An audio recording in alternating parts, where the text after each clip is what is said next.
The Firework and the Flame. A monologue on love bombing and balance. The grand entrance, understanding the bomb. Have you ever seen fireworks explode in the sky? Beautiful, aren't they? But they don't last. And if you're standing too close, they burn. That's what love bombing feels like. It's grand, sudden, overwhelming. It's someone walking into your life and flooding you with so much attention, affection and praise that your nervous system can't tell the difference between magic and manipulation. Love bombing isn't love, it's intoxication. It's the performance of love without the depth of it. It's saying, I love you before they even know you. It's future promises built on sand, grand gestures with no ground. But the most dangerous part isn't the one doing the bombing, it's the one who receives it and begins to crave it. Part 2. The illusion of intensity. Love bombing plays on something ancient inside us, the longing to be seen, to be chosen, to matter.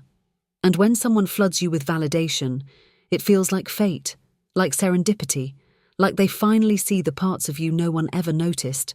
But that's the illusion. They don't actually see you. They project who they want you to be and who they want to be to you.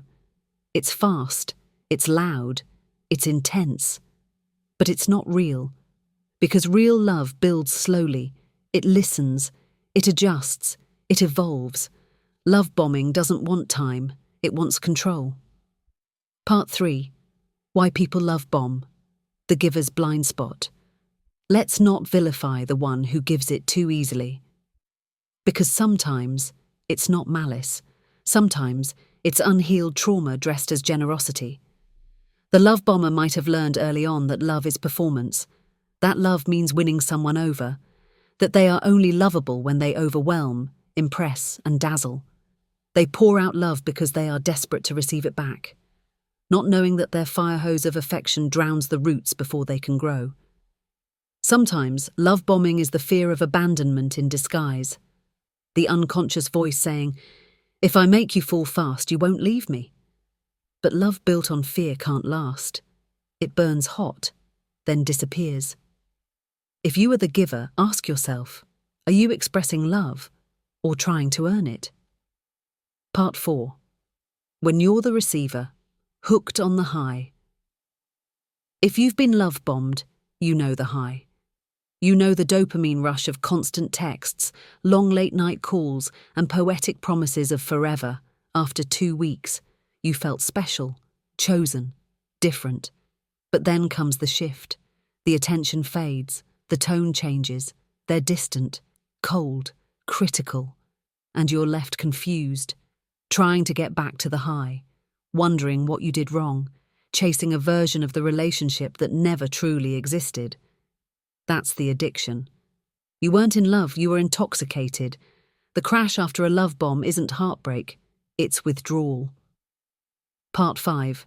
How to stay balanced. Love isn't a race. Real love? It's steady, it's slow, it's grounded, it checks in, it doesn't check out, it values consistency over chemistry. Here's how to stay balanced, how to protect your energy from both giving too much and receiving too fast. 1. Regulate your nervous system.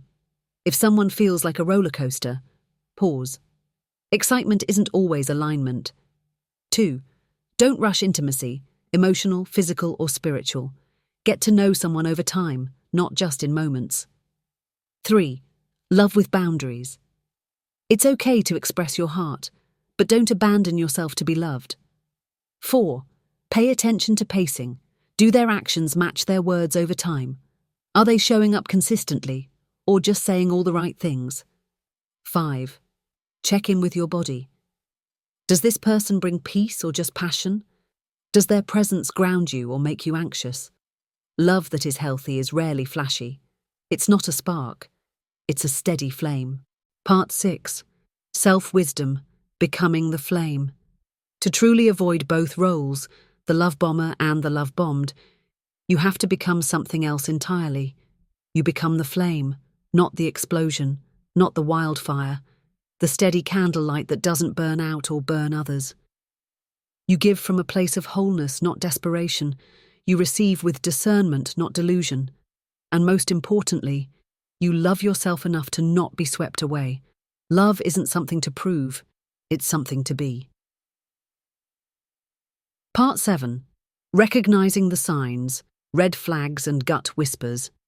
Let's get practical. These are signs of love bombing to watch out for. Constant flattery and excessive compliments too early. Talking about moving in, marriage or forever within days or weeks. Overgifting or grand gestures without emotional depth.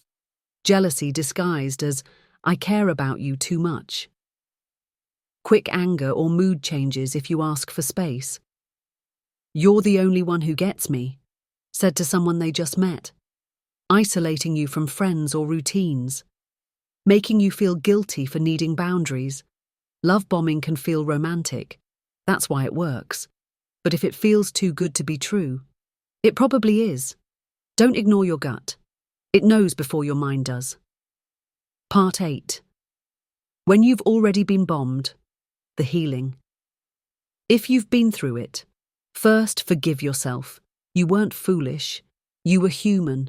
You wanted love. You wanted connection. And you deserved it. But now you know the difference. So heal. Reclaim your energy. Rebuild your self-trust. Learn what real love looks and feels like, starting with how you love yourself. And don't try to rush into something new. Let yourself sit in the stillness, because from stillness comes clarity. Part 9. A new way to love. No more fireworks. What if we stopped chasing sparks and started building warmth? What if love wasn't something that crashes into us, but something we build day by day? Not intensity, but intimacy. Not fantasy, but presence. To love wisely means to slow down, to observe, to honor your heart like sacred ground. Not something to be conquered. Love doesn't need fireworks. It needs safety. It needs patience. It needs truth. Part 10. Final reflections, the sacred choice. So here we are. Whether you've love-bombed, been love-bombed, or lived both. There's no shame in waking up. Only growth. Only wisdom. Only the opportunity to love better, starting now. You are not your past patterns. You are not your heartbreak. You are not what someone else did to you. You are the chooser now. The giver, the receiver, the balancer of your own emotional ecosystem. And real love? It isn't loud. It's calm. It's not about being swept off your feet. It's about standing with someone grounded and whole. No bombs, just balance. No flash, just firelight. Let the others chase explosions. You, my friend, be the flame.